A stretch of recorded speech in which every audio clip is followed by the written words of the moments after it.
මාත් වර්ක්ෂොප් එකත් එක්ක එකතු වෙනවට ජය ප්‍රාර්ථනා කරනවා. ඔයා මේක තුලා ඉන්නේ අපේ ජ්‍යාමිතියට අදාළව කරන පස්වෙනි වීඩියෝ එකත් එක්ක වැදගත් අවස්ථාවක්. මෙතන ඉඳලා අපි සාමාන්‍ය පෙළ විෂය නිර්දේශයට අදාළ සියලු ප්‍රමේයන් ටික සාධනය කරනවා. ඔයා ජ්‍යාමිතිය එපා වෙච්ච කෙනෙක් නම් ඒකට හේතුව තමයි මේ ප්‍රමේය සාධනය. ඔයාට හරියාකාරව අවබෝධ නොවීම. එහෙනම් අපි මේ පළවෙනි ප්‍රමේයේ ඉඳලා අවසාන ප්‍රමේය දක්වා ඔයාට දැනෙන්න උගන්වනවා ඒ ආශ්‍රයෙන් කොහොමද විභාග ගැටලුව විසඳන්නේ කියන කාරණෙත් විස්තර කරන ගමන්. ඒ කියන්නේ ඔයා ඉස්සල ජ්‍යාමිතිය ගානක් දකිනකොට ඒ ආරම්භය හැංගීම් පහළ වෙච්ච නැති කෙනෙක් නම් ඔයාට පුළුවන් මේ වීඩියෝ සීරීස් එකත් එක්ක එකතු වෙලා ඒ යුගය නිමා කරලා දාන්න. එහෙනම් අපි පළවෙනි ප්‍රමේය පටන් ගමු. පළවෙනි ප්‍රමේය තමයි ත්‍රිකෝණයක අභ්‍යන්තර කෝණ ලයික්‍ය අංශක 180යි කියන එක. මේක ඔයා දන්න කාරණයක්, මමත් ඒක දන්නවා. හැබැයි අපි මෙතන යන්නේ මේක ඔප්පු කරලා පෙන්නන්න, සාධනය කරලා පෙන්නන්න. අපි බලමු කොහොමද පියවරෙන් පියවර මේක කරන්න කියලා. හරි. දැන් මෙතන තියෙනවා ABC ත්‍රිකෝණය. හරි. දැන් අභ්‍යන්තර කෝණ ලයික්‍යනේ අංශක 180යි කියලා අපිට පෙන්වන්න තියෙන්නේ. එහෙනම් අපි බලමු මුලින්ම මොනවද අභ්‍යන්තර කෝණ කියන්නේ කියලා. අභ්‍යන්තර කෝණ කිව්වහම බොහොම සරලයි. ඔයගොල්ලෝ හැමෝම දන්නවා මේ ඇතුළත පිහිටලා තියෙන කෝණ කියන එක නේද? එතකොට බාහිර කෝණ කියන්නේ එහෙනම් බාහිර කෝණ කියන්නේ මෙන්න මෙහෙම වටරවුමක් ගහලා එන කෝණේ. නෑ, එහෙම කෝණයක් නෙමෙයි. ත්‍රිකෝණයක බාහිර කෝණය විස්තර කරන්නේ ත්‍රිකෝණයක පාදයක් දික් කිරීමෙන් සෑදෙන බාහිර කෝණය කියලා තමයි විස්තර කරන්නේ. එහෙනම් ඔන්න ඕක තමයි බාහිර කෝණයක් වෙන්නේ. හරි. එහෙනම් දැන් අපිට තියෙන්නේ අභ්‍යන්තර කෝණ ලයික්‍ය අංශක 180යි කියලා පෙන්වන්න කියන්නේ මෙයා. ඔන්න ඔය තුනේ එකතු වෙන අංශක 180යි කියලා අපිට පෙන්වන්න තියෙන්නේ. ඒ කියන්නේ මෙන්න මේ කාරණේනේ. හරි. ABC කියලා කියන්නේ මෙන්න මේ කෝණේ. BAC කියන්නේ මේ කෝණේ. ACB කියලා කියන්නේ මේ කෝණේ. එකතු අංශක 180යි කියලායි පෙන්වන්න තියෙන්නේ. හැබැයි දැන් තියෙන ප්‍රශ්නේ 180යි නෙමෙයි කීයයි කියලා පෙන්වන්නවත් මෙතන කිසියම් අගයක්වත් සඳහන් වෙලා නැහැ. ඉතින් ඔයා මේ වරුවක් ඕක දිහා බලාගෙන කල්පනා කර හිටියත් ඔතන අගයක් නැහැ එකතුවක් පෙන්වන්න. එහෙනම් මම ඔයාලට පොයින්ට් එකක් දෙනවා. වැදගත් පොයින්ට් එකක් දෙනවා. දැන් ඔයා එකතු අංශක 180යි කියලා මේ වෙනකොට දන්නේ මොනවද? අංශක 180යි කියලා ඔයා දන්නේ මොනවද? දන්න ඔයා මේ වෙනකොට මේ කියපු කතන්දරේ දන්නවා. මොකද්ද? ත්‍රිකෝණයක අභ්‍යන්තර කෝණ ලයික්‍ය අංශක 180යි කියලා දන්නවා. එතනින් එහාට දන්නේ මොනවද? තව දන්නවා සරල රේඛාවක් මත පිහිටි බද්ධ කෝණවල ලයික්‍ය එකතු අංශක 180ක් වෙනවා කියන කාරණේ දන්නවා. ඔන්න ඔය දෙකනේ දැනට දන්නේ. එතනින් මේක කෙලින්ම අයින් වෙනවනේ. මොකද පෙන්වන්න තියෙන්නේ ඒකනේ. එතකොට ඒක අපිට භාවිතා කරන්න බෑනේ නේද? එහෙනම් දැන් හැබැයි වැදගත් පොයින්ට් එකක් ආවා. ඔයා මේ වෙනකොට දන්නවා සරල රේඛාවක් මත පිහිටි බද්ධ කෝණ ලයික්‍ය අංශක 180ක් වන වග නේද? එහෙනම් දැන් ඔයා පොඩ්ඩක් කල්පනා කරන්න මෙන්න මේ ත්‍රිකෝණයේ තියෙන කෝණ තුන යම් විදිහකින් ඔයාලට පෙන්වන්න පුළුවන් වුණොත් සරල රේඛාවක් මත තියෙනවා කියලා. හරි. සරල රේඛාවක් මතට කොපි කරලා හරි ඔයාට මොනෑම් විදිහකින් හරි පෙන්වන්න පුළුවන් වුණොත් අන්න ඔයාට විසඳුම කරා යන්න පුළුවන්. හරි. අන්න දැන් ඒ අදහස ඇතුව බලනවා. හරි. ඒ බලනකොට ඔයා දකිනවා අනේ දැන්ටම මේ වෙනකොටම ACB නැත්තම් BCE මෙන්න මේ කෝණේ තියෙනවා සරල රේඛාවක් මත. හරි සන්තෝසයි නේද? එහෙනම් ඔයාට පුළුවන් වුණා නම් මෙන්න මේ කෝණ දෙකත් ඔතනින්ම පෙන්වන්න. දැන් මේ ABC මෙයත් ওই සරල රේඛාව මතම තමයි තියෙන්නේ. හැබැයි බද්ධ කෝණ නෙමෙයිනේ නේද? බද්ධ කෝණ කියලා කියන්නේ මොනවද? එකම ශීර්ෂයක් නැත්නම් පොදු බාහුවක් සහ ශීර්ෂයක් තියෙන පොදු බාහුව දෙපස පිහිටලා. දැන් මෙන්න මෙහෙම ගත්තොත් මෙන්න මේක තමයි දැන් මේක O කියලා කිව්වොත් ඔන්න පොදු ශීර්ෂයක් තියෙනවා. මෙන්න පොදු බාහුවක්. මේ කෝණයටත් පොදුයි මේ කෝණයටත් පොදුයි. පොදු බාහුව පොදු ශීර්ෂයක් තියෙන සහ පොදු බාහුවට දෙපසින් පිහිටි. අන්න ඔය කියන කාරණා කන්ඩිෂන්ස් තුනම තියෙනවා නම් තමයි මේ කතන්දරයට ඇතුළු වෙන්නේ. දැන් මෙයා කෙලින්ම සරල රේඛාව මත පිහිටියට බද්ධ කෝණ නෙමෙයි. හරි. එහෙනම් දැන් ඔයා බලන්න ඕනේ මෙතනින් මෙන්න මේ C ඉන්න තැනින්. හරි. C ශීර්ෂය වෙච්ච තැනින් පෙන්වන්න පුළුවන් වුණා නම් අනිත් කෝණ දෙකත් කියන අදහස ඇතුව බලනවා. හරි. එහෙම බලනකොට එහෙම බලද්දි වාට අදහස් එන්න හරිද? දේවල් පේන්න දැන් මෙතන සරල රේඛාවක් නැහැනේ නේද? BC කියලා C ගෙන් ඉවර වෙලා තියෙනවා. එහෙනම් මේක දික් කරගත්තොත් හොඳයි නේද? එතකොට අපිට මොන හරි දෙයක් පේන්න පුළුවන් නේද? දේවල් වෙනස් කර බලන්න ඕන ජ්‍යාමිතිය ගාන. දැන් පේපර් එකේ තියෙන ගාන ඔයාලට පොඩ්ඩක් කරකෝ හරි බැලුවට කමන්නේ. හැබැයි මේ පේපර් එක කරකෝලා බලන්න ඔයා කරකෙන්න එහෙම එපා. විභාග ශාලාවේ ප්‍රශ්නයක් වෙන්න පුළුවන්. දැන් මෙහෙනම් අපි මේක පොඩ්ඩක් දික් කරගමු නේද? BC රේඛාව පොඩ්ඩක් මම දැන් දික් කරනවා. දික් කරලා බලනවා මොන හරි කල්පනා වෙයිද කියලා නේ. ඔන්න BC රේඛාව දික් කරා. හරි. ඔන්න දික් කරා. දික් කරාට පස්සේ දැන් එක කෝණයක් ඔන්න ඔතන ඉන්නවා. දැන් අනිත් කෝණ දෙක කොපි කරගන්න තිබ්බනම් හරි මෙතන. දැන් ඔය දික් කර ගැනීමත් එක්ක පොඩ්ඩක් මෙන්න මෙහෙම දෙයක් පේනව නේද? බලන්න. මෙන්න මෙහෙම එකක් පේනව නේද?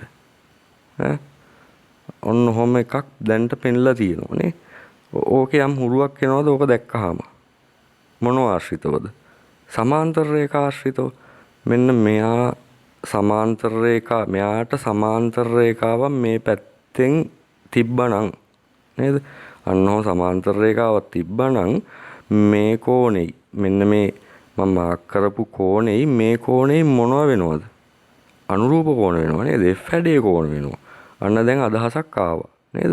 එහෙනම් මෙතනින් මෙයාට සමාන්තර රේඛාවක් BAට සමාන්තර රේඛාවක් C හරහා නිර්මාණය කරගත්තා නම් ඒ කෝණේ නිකම්ම කොපි වෙනවා නේද?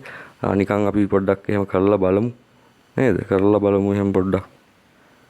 දැන් ඔන්න දික් කළ BC ඔන්න ඉන්නවා. හරි.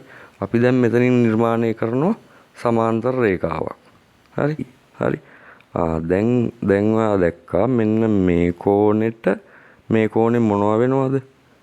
අනුරූප කෝණ වෙනවා. F හැඩේ කෝණ වෙනවා. ඒ විතරක් නෙමෙයි. දැන් එහෙම උනේ ඇයි මේ BC කියලා කියන්නේ මේ සමාන්තර රේඛා දෙකට තීර්ඝ රේඛාවක් වුණා නේද? සමාන්තර රේඛා ආශ්‍රිත කෝණ ඔයා දන්නේ නැත්නම් අපේ ජියොමෙට්‍රි X කියලා සීරීස් එකක් යනවා. ඒකේ එපිසෝඩ් B එකේ මෙන්න මේ සමාන්තර රේඛා ආශ්‍රිත කෝණ විග්‍රහ කරලා ගැටලු විසඳලා තියෙනවා. අන්න ඒක බැලුවා නම් ඔයාලා මතක් කරගන්න පුළුවන්, රිවයිස් කරගන්න පුළුවන්. හරිද? දැන් මීට අමතරව මේ සමාන්තර රේඛාව නිර්මාණය කරාම ඔය F හැඩේ කෝණ වලට අමතරව තව ඔයාලට පේනවද මෙහෙම හැඩේ කෝණ? මොනවද ඒ කියන්නේ? Z හැඩේ කෝණ. ඒකාන්තර කෝණ නේද? දැන් මේ බලන්නකො මේ BAC කියන කෝණෙයි දැන් මේක CD කියලා අපි කියමුකෝ. CD. හරිද? CD සරල රේඛාව නිර්මාණය කළා කාට සමාන්තරවද? BAට සමාන්තරව. එතකොට මෙන්න මේ BAC කෝණෙට ACD කියන මෙන්න මේ කෝණේ මොන කෝණ වුණාද? ඒකාන්තර කෝණ වුණා. දැන් බලන්නකො වැඩේ ගොඩයි ඉතින් දැන් නේද? දැන් මේ කෝණ දෙක මෙතන ඉන්නවා. ඊට අමතරව ඉතින් මේ කෝණේ කොහොමත් ත්‍රිකෝණයේ අභ්‍යන්තර කෝණයන්නේ. දැන් ඉතින් අපිට කියන්න පුළුවන් මේ කෝණ තුනම මේ සරල රේඛාව මත පිහිටලා තියෙන හින්දා. හරි. මේ සරල රේඛාව ආශ්‍රයෙන් දැක්වුව හින්දා දැන් අපිට කියන්න පුළුවන් මෙයාගේ මේ තුනේ එකතුව අංශක 180ක් වෙනවා කියලා. නේද? එහෙනම් අපි බලමු කොහොමද ඔය ඉදිරිපත් කිරීම කරන්න කියලා.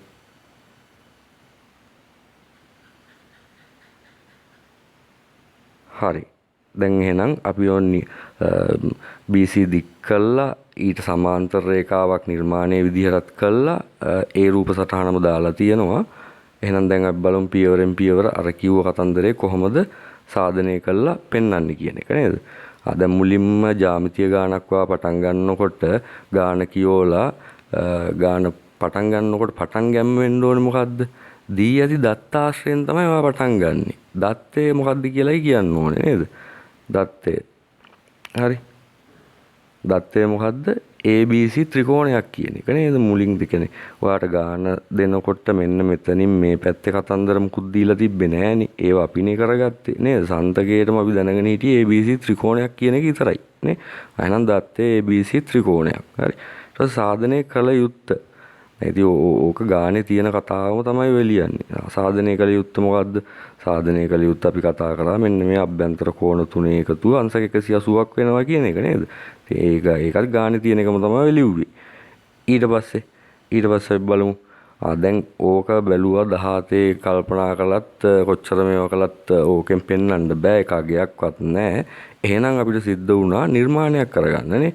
එහෙනම් නිර්මාණය මොකද්ද කියන එක තමයි මේ කිව්වේ. BC පාදය D-තෙක් දික් කිරීම. මෙන්න ඉස්සල්ලා හිටිය BC පාදය අපි තමයි ඒක D-තෙක් දික් කරේ. හරි. ඒ විතරක් නෙමෙයි BA-ට සමාන්තර වනසේ CE ඇඳීම. BA මෙන්න BA එයාට සමාන්තර වෙන විදිහට අපි ඇඳා CE නේද? හරි. ඊළඟ අවස්ථාව දැන් ඔන්න සාධනය පටන් ගත්තා. සාධනය පටන් ගන්නකොට දැන් අපි පළවෙනියට අර කිව්ව කතන්දර ටික තමයි කියාගෙන යන්න තියෙන්නේ. ABC මෙන්න ඉන්නවා ABC කෝණේ. ඊට පස්සේ එයා අනුරූප වෙනවා කාටද?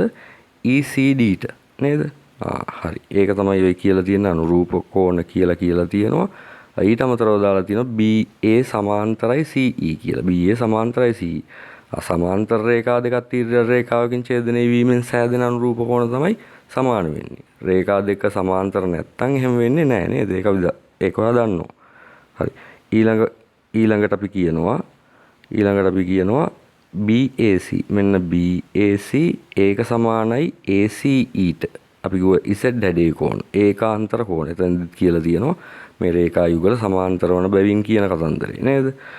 ඊට පස්සේ දැන් බලන්නකෝ දැන් සමීකරණේ වම් පස දකුණු පස ඔයා සැලකිලිමත් වෙන්න ඕන. දැන් වම් පසට ඇවිල්ලා තියෙනවා මොනවද? වම් පසට ඇවිල්ලා තියෙන ඒවා ටික මං කිව්වොත් සමීකරණේ වම් පස දැන් තියෙන්නේ මෙන්න මේ කෝණේ සහ මේ කෝණේ තියෙනවා. ඒතකොට සමීකරණේ දකුණු පස තියෙන්නේ දකුණු පස තියෙනවා මේ කෝණේ සහ මෙන්න මේ කෝණේ තියෙනවා නේද? දැන් මේ දෙකකින් දැක්කුවේ එක කෝණයක් එකකින් දැක්කුවේ එක කෝණයක් නේද? ඔය දෙක තියෙනවා. දැන් අපි අවශ්‍යතාවයේ තුනේම එකතුව අභ්‍යන්තර කෝණ තුනේම එකතුව පෙන්වන්නනේ. එහෙනම් දැන් අපි මොකද කරන්න ඕනේ? මෙන්න මේ කෝණෙත් එකතු කරගන්න එපා නේද? ඒ කෝණෙත් එකතු කරගත්තාම වම්පස ත්‍රිකෝණයේ අභ්‍යන්තර කෝණ තුන සම්පූර්ණ වෙනවා විතරක් නෙමෙයි දකුණු පස සරල රේඛාව මත පිහිටි බද්ධ කෝණවල ඓක්‍ය වෙනවා. අපි බලමු. එහෙනම් දැන් අපි කිව්වා පළවෙනි සමීකරණයයි දෙවෙනි සමීකරණයයි එකතු කරනවා බලාපොරොත්තුව මොකද්ද? මේ කෝණේ ධන මේ කෝණේ කරගන්න. ඔන්න ඔය කෝණ දෙකේ එකතුව කරගන්න නේද? හරි. ඔන්න එහෙනම් ඒ ඉස්සල්ලාම විස්තර කරපු කතන්දරේ ඊට පස්සේ දැන් අඩුවක් තියෙනවනේ. දැන් මොකක්ද අඩුව? දැන් මෙයා නැහැ. හරි. රේඛාව දකුණු පැත්තේ ඉන්න සරල රේඛාවට මේ කෝණෙත් නැහැ. වම් පැත්තේ ඉන්න ත්‍රිකෝණයට මේ කෝණෙත් නැහැ. එහෙනම් මොකද අපි කරන්නේ? අතින් ඒ කෝණේ එකතු කරනවා සමීකරණේ දෙපසටම. සමීකරණයකට අපිට සරල සමීකරණයකට දෙපසටම සමාන දෙයක් කරන්න පුළුවන්. හරි. එහෙනම් සමීකරණේ දෙපසටම එකතු කරා කවද? ACB එකතු කරා. හරි. ඔන්න එකතු කරලා බලමු අපි දැන්. දැන් බලන්නකො එකතු කරාම වෙච්ච වැඩේ මොකද්ද? එකතු කරාම වෙච්ච වැඩේ දැන් මේ ඉන්නේ කවුද? මේ ඉන්නේ මේ ත්‍රිකෝණය ඇතුලේ අභ්‍යන්තර කෝණ තුන. මේ ඉන්නේ කවුද? මේ ඉන්නේ මේ සරල රේඛාව මත පිහිටි බද්ධ කෝණ තුනක් එකතුවක් විදියට නේද? දැන් ඉතින් මෙයාගේ අගේ මෙන්න මෙයාගේ අගේ අපිට කියන්න පුළුවන් අංශක 180යි කියලා නේද? සරල රේඛාව මත පිහිටි බද්ධ කෝණ කියලා. ඒ කියන්නේ ඉතින් නිකම්ම වැඩේ ගොඩයිනේ නේද? අපි බලමු මේ ටික. හරි. එහෙනම් දැන් අපි කිව්වා දැන් මෙන්න මේ වම් පැත්තේ ඉන්න කෙනා ඒක සමානයි අංශක 180යි BCD සරල රේඛාව මත පිහිටි කෝණ. එහෙම කියනවට වඩාත් හොඳයි මෙන්න මෙහෙම ලියන්න. කොහොමද? සරල රේඛාවක් මත පිහිටි බද්ධ කෝණ. හරි. ඔන්න ඔහොම වරහන් ඇතුලේ දාන්න. මොකද මම එහෙම කියන්නේ BCD සරල රේඛාව මත පිහිටි කෝණ. එච්චර සෙට් වෙන්නේ නැහැ නේද? මොකද BCD සරල රේඛාව මත තමයි මේ කෝණ පිහිටලා තියෙන්නේ මේ කෝණ පිහිටලා තියෙන්නේ. එහෙමයි කියලා ඔය දෙන්නගේ එකතුව අංශක 180ක් වෙන්නේ නැහැ නේද? සරල රේඛාවන් මත පිහිටි පළියට ඒගොල්ලන්ගේ ඓක්‍ය අංශක 180ක් වෙන්නේ නැහැ. ඒකේ කාරණා කීපයක් තියෙනවා සම්පූර්ණ කරගන්න. අවම වශයෙන් ඒවා බද්ධ කෝණවත් වෙන්න ඕනේ නේද? එහෙනම් අපි මෙහෙම ලියන්න ඕන සරල රේඛාව මත පිහිටි බද්ධ කෝණ කියලා ලියන එක තමයි හොඳ. හරි. දැන් එහෙනම් අපි කිව්වේ මෙයාගේ 180යි කියලා. දැන් එහෙනම් වැඩේ ඉවරයි නේද? හරි. එහෙනම් අවසානයේ කියනවා එම නිසා මේ දැන් ත්‍රිකෝණයේ අභ්‍යන්තර කෝණ ටිකේ එකතුව අංශ 180යි කියන කාරණේ අපි කියලා තියෙනවා. හරි. එහෙනම් දැන් පළවෙනි සාධනය අපි කළා ඉවරයි. ප්‍රමේය සාධනය අපි කළා ඉවරයි. එහෙනම් මේ ආශ්‍රයෙන් ගණන් ටිකක් මම දානවා ඩිස්ක්‍රිප්ෂන් එකේ එකත් බලන්න. එහෙනම් ඉස්සරහටත් එකතු වෙන්න අපේ වීඩියෝ සීරීස් එකත් එක්ක මේ පළවෙනි ප්‍රමේය සරලව ඔයාලට විග්‍රහ කළා වගේ අවසානයේ දක්වාම තියෙන සියලු ප්‍රමේයන් ටික මේ විදිහටම ඔයාලට තේරුම් කරගන්න පුළුවන්. එහෙනම් වර්ජය ප්‍රාර්ථනා කරනවා.